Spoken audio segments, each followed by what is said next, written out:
السلام علیکم ورحمۃ اللہ وبرکاتہ۔ ہر انسان اپنے دل کے اندر بہت سی خواہشات رکھتا ہے اور ہر انسان یہ چاہتا ہے کہ میرے دل کی تمام خواہشات پوری ہو جائیں، لیکن یاد رکھیے کہ جو شخص یہ چاہتا ہے کہ میرے دل کی ہر خواہش پوری ہو جائے، سمجھ لیجئے اس کے اوپر دنیا کا غلبہ ہے، کیونکہ دنیا کے اندر یہ ممکن نہیں ہے کہ آپ جو سوچیں وہ ویسے ہی پورا ہو جائے۔ یہ دنیا کے اندر اللہ نے نعمت نہیں رکھی، یہ صرف اور صرف جنت کے اندر ایسا ہوگا کہ انسان جو سوچے گا، جس کی خواہش کرے گا، اللہ تبارک و تعالیٰ اس کو وہ عطا فرما دیں گے۔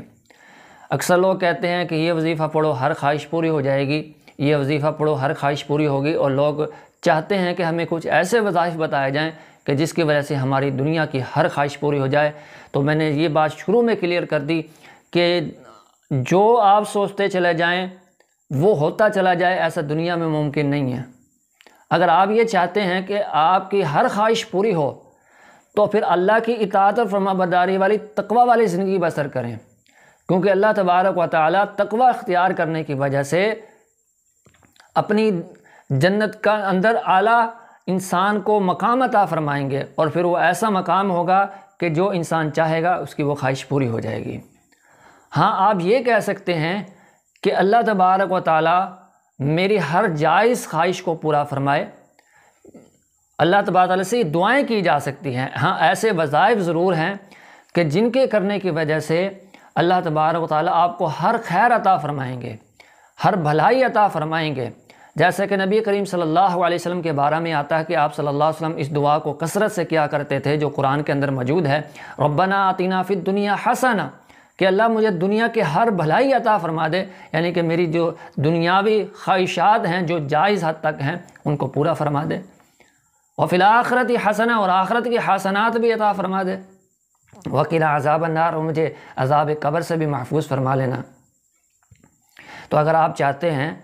کہ آپ کی دنیا کے اندر اکثر خواہش پوری ہو جائے، آپ جس بھلائی کا اللہ سے سوال کریں اللہ تعالیٰ آپ کو وہ بھلائی عطا فرما دیں، تو اس کے لیے